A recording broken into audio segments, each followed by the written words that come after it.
ওয়ামাল হায়াতুদ দুনিয়া ইল্লা মাতাউল গুরুর। আল্লাহ আল কোরআনে বলেছেন, যারা কোরআন সংবিধান ব্যতি রেখে নিজের জীবনের আমলগুলোকে পরিশুদ্ধ করতে চেয়েছে, তাদের অবস্থা এমন হয়েছে ওই চাষির ন্যায়, ওই কৃষকের ন্যায়, যার ফসল সুন্দরভাবে সংযোজিত হয়ে উঠেছে, পাকা পুক্তা হয়েছে। সে মাঠে যখন ফসল আনার জন্য, ঘরে তোলার জন্য গেছে, তার ফসলগুলো পুড়ে যেমন ছাই হয়ে যায়। আমি আপনার জীবন সংবিধান যদি আল কোরআনকে না বানায়, আমার আপনার আমলগুলোকে কিয়ামতের দিনে এইভাবে ধুলোর ছায়ের মতো দেখতে পাবো, ঝরঝর করে উড়ে চলে যাবে, কোনো মূল্যায়ন হবে না, কেউ মূল্য দেবে না। অন্যদিকে রাসূল আরবি সাল্লাল্লাহু আলাইহি ওয়া আলিহি ওয়াসাল্লাম তার নিয়মক মিশ্রিত বাণীতে সহিহ বুখারী শরীফের একটি রওয়ায়াতে তিনি ইরশাদ করেন, قال النبي صلى الله عليه وعلى آله وسلم من تعلم القرآن وتعاونه به। বিশ্ব রাসূল সাল্লাল্লাহু আলাইহি ওয়াসাল্লাম ইরশাদ করলেন, আমার উম্মতি শুনে নাও, আল্লাহ এই মহা সংবিধান আল কোরআন আমার উপর অবতীর্ণ করেছে। এ কত দামি এবং কত নামী, কত মর্যাদা সম্পন্ন জেনে নাও। সারা বিশ্ব জুড়ে তার মোকাবেলা করতে পারে না। এই তো আমরা সেদিনই দেখলাম 2023 সালে বিশ্ব আপনার দিকে উষ্ণায়নের একটি বড় সংগঠিত একটা সম্মেলন হলো পৃথিবীর জিম্বাবুয়ে নামে একটি দেশে। সে দেশেতে সারা বিশ্বের প্রতিনিধিগণ উপস্থিত হয়েছে। হওয়ার পরে প্রত্যেক দেশের অত্যাধুনিক টেকনোলজি, প্রত্যেক দেশের আপনার নিজস্ব আবিষ্কার, প্রোটেকশন আবিষ্কার, নিজের দেশের উন্নয়নশীল আবিষ্কারগুলো প্রদর্শনী করানো হচ্ছিল। প্রদর্শনী করাতে করাতে পৃথিবীর তিনখানা দেশ, একটার নাম আমেরিকা, একটার নাম ক্যালিফোর্নিয়া, একটার নাম আপনার কানাডা, তারা সামনের কাতারে দাঁড়িয়ে বলতেছে, ও বিশ্বের মানুষ, আমরা সবচেয়ে বড় টেকনোলজিতে এগিয়ে আছি। আমাদের অত্যাধুনিক টেকনোলজি, মডার্ন টেকনোলজি আপনাদের সামনে বলছি, আপনারা শুনে নেন, সারা পৃথিবীর মানুষ জেনে নেন। বললে কি টেকনোলজি? বললে আমাদের দেশে এমন একটা প্রোটেকশন অত্যাধুনিক যন্ত্র তৈরি করেছি, আমাদের বৈজ্ঞানিকেরা এমন একটা অস্ত্র তৈরি করেছে, আমাদের দেশে থেকে 300 কিলোমিটার দূরত্বে একটা মশা অথবা একটা মাছি সে যদি ভাইরাস বা সংক্রমণকে মুখে দিয়ে বা ডানায় লুকিয়ে নিয়ে আসে, আমাদের টেকনোলজি এত উন্নত, আমাদের দেশের বৈজ্ঞানিকরা এত জ্ঞানী, ব্রেনি, বিচক্ষণ, ইন্টেলিজেন্ট, তার মেশিন দ্বারা 300 কিলোমিটার দূরত্বে তারা বুঝতে পেরে যায়, সেখানেই তারা মেশিন দিয়ে তার সমুদ্রতে মেরে ফেলে, শেষ করে ফেলে। এই টেকনোলজি বিশ্বের বাজারে কেউ আসেনি। আমার টেকনোলজি 300 কিলোমিটার দূরত্বে মশা মাছি পর্যন্ত ধরে নেয়। ও বিশ্বের মানুষ, আমাদের প্রশংসা করো, আমরা সবচেয়ে বড় টেকনোলজিকার, আমরা সবচেয়ে বড় আপনার দিকে জ্ঞানী গুণী, ইন্টেলিজেন্স। রব্বুল আলামিন বলেন, আমি আল কোরআনকে পাঠিয়েছি আর বলেছি আমি মহাবিজ্ঞানী। আমার কোরআন হচ্ছে মহাবিজ্ঞানের একটি মহান গ্রন্থ, পূর্ণাঙ্গ জীবন ব্যবস্থা সারা পৃথিবীর মানুষের জন্য। রব্বুল আলামিন বললেন, আমার হুকুমতের উপরে হুকুমত করতে যাস না, আমার জ্ঞানের উপরে জ্ঞান ফলাতে যাস না, আমার গুণের উপরে গুণ ধারণ করতে যাস না, তোরা বিপদে পড়ে যাবি। আমি আপনি সবাই দেখছি, শুনছি, জানছি, একটি মাত্র আপনার দিকে, একটি মাত্র উল্কাপিণ্ডের আবহলীলা, একটি মাত্র আপনার দিকে জমিনের ভিতর থেকে আগুনের গোলা বেরোনো। আজকে আপনার 103 দিন, আজকে 3 দিন নিয়ে জ্বলছে। এই দেশের আপনার দিকে 70,000-এর বেশি মানুষ বেঘর হয়ে গেছে। যারা সারা পৃথিবীতে টেকনোলজিকে বিতরণ করে, সারা পৃথিবীর মানুষকে আপনার দিকে টেকনোলজি সম্পর্কে জ্ঞান গরিমা দেয়।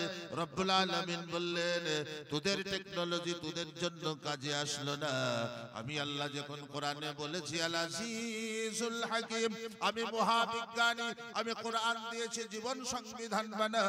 কোন টেকনোলজি, কোন আপদ বিপদ, কোন ক্ষতিগ্রস্তকর, কোন আপনার দিকে বিপরীতকর জিনিস তোদের ক্ষতি সাধন করতে পারে না। তোরা মানলি না, বিশ্বাস করলে না। আজ তাদের অর্থনৈতিক কাঠামো নিচে নেমে গেছে, ডলারের দাম নিচে নেমে গেছে, মানুষের মধ্যে হাহাকার এসে গেছে। আল্লাহ বলছে আমার নাম আল্লাহ, আমি আল আজিজ, আমি আল হাকিম। রব্বুল আলামিন সতর্ক করালেন, ওই ক্যালিফোর্নিয়ার মানুষেরা, আমি আল্লাহর সবচেয়ে মহা উচ্চমান গ্রন্থ আল কোরআন, আমি সর্বোচ্চ সমুন্নত মহিয়ার, আমার কোরআন পৃথিবীর শ্রেষ্ঠতম বাণী, সবচেয়ে সম্মানিত। আমি লৌহে মাহফুজে লিপিবদ্ধ করে রেখেছি। ওরে নেমোকারাম আলবার্ট লেবর্ড, তুই এমন কেন করলি? সেই কোরআনের পৃষ্ঠাগুলোকে ছিঁড়ে ছিঁড়ে তুই পা দিয়ে কেন দললি বল?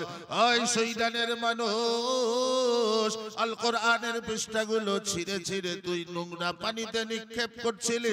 আমি রব্বুল আলামিন মহা শক্তিশালী, তো বিশ্বাস করিস নাই, এই সম্পর্কে তোর নলেজ জ্ঞান আসে নাই। তাই আমি আল্লাহ তোকে নমুনা দিলাম, তোর ভিতর থেকে তোরেই আমি শেষ করার, আযাব দেওয়ার, গজব দেওয়ার জন্য আমি সাময়িকভাবে তোদের জন্য বর্ষণ করলাম। তোরা হাহাকার পড়ে গেলে, তোরা চিন্তায় মরে গেলে। এই আগুনের উল্কাপিণ্ড কোথা থেকে আসে? এই আগুনের বিস্তীর্ণতা কিভাবে জাগ্রত হয়? রব্বুল আলামিন বলেন আমি আল আজিজ আল হাকিম, আমি প্রজ্ঞাময়, আমি মহাবিজ্ঞানী। বিশ্ব রাসূল সাল্লাল্লাহু আলাইহি ওয়াসাল্লাম আল কোরআনের উদ্দেশ্যে ইরশাদ করলেন, ক্বালান নবী সাল্লাল্লাহু আলাইহি ওয়াসাল্লাম মান তাআল্লামা আল কোরআন ওয়া তাআমানাহু বিহি। পৃথিবীর মাঝারে, পৃথিবীর বুকে, জমিনের উপরে যারা কোরআন শিক্ষা করে, যারা কোরআনের হাফেজ বনে যায়, আর যারা হাফেজ বানার জন্য, হাফেজ তৈরি করার জন্য সহায়ক হয়, সহচর্যতা দেয়, সহমর্মিতা দেয়, দোয়া দেয়, তাদের গায়ে হাত বুলিয়ে দেয়, তাদেরকে পরিয়ে দেয়, তাদের জন্য সর্বরকমের ব্যবস্থা করে দেয়। রাসূল খুদা সাল্লাল্লাহু আলাইহি ওয়াসাল্লাম ইরশাদ করলেন, রব্বুল আলামিন সেই সমস্ত মানুষদেরকে, পড়নেওয়ালা, সহায়তা করনেওয়ালাকে 4টে পুরস্কারে পুরস্কৃত করেন। তাদেরকে আমি 4টে পুরস্কার দান করি। 2টা পুরস্কার দুনিয়াতে দিই, আর 2টা পুরস্কার তার মৃত্যুর পরে দেব। আল্লাহ রাসূল সাল্লাল্লাহু আলাইহি ওয়াসাল্লামের পাক জবান, সহিহ বুখারীর riwayat, পাক জবানে আল্লাহ রাসূল ইরশাদ করলেন, 4টে পুরস্কারে পুরস্কৃত হবে। আমার কোরআন এত বড়, এত সুউচ্চ, এত সমুন্নত, এত বড় মহিয়ান, আমি 4টে পুরস্কার তাকে দেব। বলে প্রথম নাম্বার পুরস্কার কি? ক্বালান নবী সাল্লাল্লাহু আলাইহি ওয়াসাল্লাম ইউকাররিমুহুন নাস, পৃথিবীতে যত মানুষ বসবাস করে গো সোনার চাঁদ, বলে আমি তারে সবচেয়ে বেশি সম্মানিত বানাবো। কোরআনওয়ালাকে আমি সব সময় উচ্চ জায়গায় রাখবো, কোরআনওয়ালাকে সব সময় মর্যাদার অধিকারী বানাবো। আমি খোদা প্রদত্ত সম্মান দেব, সারা পৃথিবী জুড়ে কেউ কেড়ে নিতে পারবে না। নাম্বার 2, রব্বুল আলামিন ইরশাদ করেন, নবী গো বলে দাও, আমি কোরআনওয়ালাকে, সহায়তাকারীকে আমি দুনিয়ার জমিনে বসিয়ে বসিয়ে তাদেরকে আমি জান্নাতের নজারা দেখিয়ে দেব। একবার জোরে বলুন না সুবহানাল্লাহ, নারে তাকবীর। পৃথিবীর জমিনে আল্লাহ রাব্বুল আলামিন জান্নাতের নজারা দেখিয়ে দেবে কোরআনওয়ালাদেরকে, যারা কোরআন পড়ে আর যারা সহায়তা করেন। আজ এই গোপডিহির ময়দানে আলহামদুলিল্লাহ, এই গোপডিহি বীরভূম জেলার নানুর থানার এই গোপডিহি নামক জায়গাতে আলহামদুলিল্লাহ হযরত মাওলানা শফিউর রহমান সাহেব রহমাতুল্লাহ আলাইহি কত সুন্দর একটি জায়গাকে স্থাপনা করেছিলেন, স্মৃতি বিজড়িত জায়গা। আলহামদুলিল্লাহ, এলাকাবাসী, গ্রামবাসী, আশপাশের মানুষ, হিতৈষী হিতাকাঙ্ক্ষীরা এত মোহাব্বত দিয়েছে, এত প্রেম দিয়েছে, হযরতের দোয়া এত কাজে লেগেছে।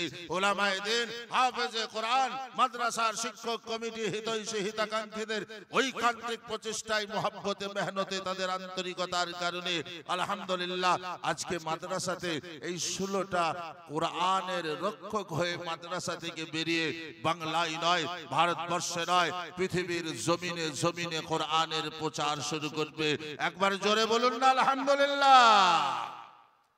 যারা করেছে, আজকে যারা হয়েছে, আপনাদের মতো গুণীজন যারা সহচর্যতা দিয়েছেন, ভালোবেসেছেন, সহবর্তিতা দিয়েছেন, আন্তরিকতা দিয়েছেন, মাশওয়ারা দিয়েছেন, ভালোবেসেছেন, এরা যতটুকু পুরস্কার আল্লাহর কাছ থেকে পাবে, আপনাদের মতো গুণীজন ততটুকুই পুরস্কার আল্লাহ আপনাদেরকেও দিবে। সুবহানাল্লাহি ওয়া বিহামদিহি। শুধু হাফেজে কোরআনদের জন্য একটি আলাদা মর্যাদা থাকবে, সেটা কি? উলবিসা ওয়ালিদা তাজান ইয়াউমাল কিয়ামাহ। কিয়ামতের কঠিন দিনে, যেদিনে পিতা মাতা আত্মীয় স্বজন ভাই বন্ধু স্বামী স্ত্রী কোনো পরিচয়ের বিভোজ থাকবে না, সেদিনে ঈদের আব্বা মায়ের মাথাতে নূরের তাজ পরিয়ে দেবে। জোরে বলুন সুবহানাল্লাহ। বাকি আপনাদেরকেও আল্লাহ দুনিয়াতে জান্নাতের নজারা দেখাবে। আল্লাহ রাসূলের পাক জবানের কথা। 2 নম্বর পুরস্কার কি বললেন? যে আমি আল্লাহ তাদেরকে দুনিয়া থেকেই মৃত্যুর পূর্বে জান্নাতের নজারা দেখাবো। এই জন্য তো রাসূলের পাক জবান থেকে বেরিয়ে এসেছিল আল মাউতু তুহফাতুল লিল মুমিন, মৃত্যু মুমিনদের জন্য একটি উপহার। তারা মরার আগে জান্নাতের নজারা দেখে। দুনিয়ার সংকীর্ণ জায়গাতে তাদের থাকতে ইচ্ছে করে না, দুনিয়ার সমস্যাময় জায়গাতে তাদের আর ভালো লাগে না। এই জন্য রাসূলের পাক জবান থেকে বেরিয়ে এসেছিল সোনার চাল। আর 2টা পুরস্কার আপনাদেরকে শুনিয়ে দেব, ক্ষমাই শেষ হয়ে যাবে। বলে 3য় নম্বর পুরস্কার আমি কি দেব? বলে যেদিন কিয়ামতের দিনে লক্ষ কোটি মানুষ, নবী থেকে আলী, আলী থেকে ওলি, পীর পয়গম্বর, দরবেশ, সুহাদা, সালেহীন, তারা সবাই কাতার দিয়ে বেবাসের মতো দাঁড়িয়ে থাকবে। সেদিন কারো হুকুমত চলবে না।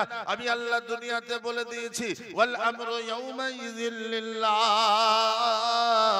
আজকের সমস্ত কিছু ফরমান আমি আল্লাহর। এখানে কোনো বাদশার বাদশাহিয়ত তো চলবে না, কোনো ক্ষমতাবানের ক্ষমতা চলবে না, কোনো অর্থশীলের অর্থ কাজে আসবে না। সেদিন যখন কাতার দিয়ে দাঁড়াবে মহান শানে কুদ্দুস রব্বুল আলামিন, যেদিন বিচার করবেন, হিসাব নেবেন, সেদিন যারা ভালো কাতারে, ভালো লোকের লাইনে, ভালো মানুষের সহচর্যতে দাঁড় করানো হবে যাদেরকে, তাদের মুখে থাকবে হাসি, মনে থাকবে আনন্দ। আল্লাহ বলেছেন লা খাউফুন আলাইহিম ওয়া লা হুম ইয়াহজানুন। তোমরা ভয়ও পাবে না, তোমরা সন্ত্রস্ত হবে না, তোমাদের চিন্তাও থাকবে না, আমার রহমতের নজর থাকবে। বলে 3 নম্বর পুরস্কার কোরআন পড়নেওয়ালা, কোরআনের জন্য সহযোগীকে আমি রব্বুল আলামিন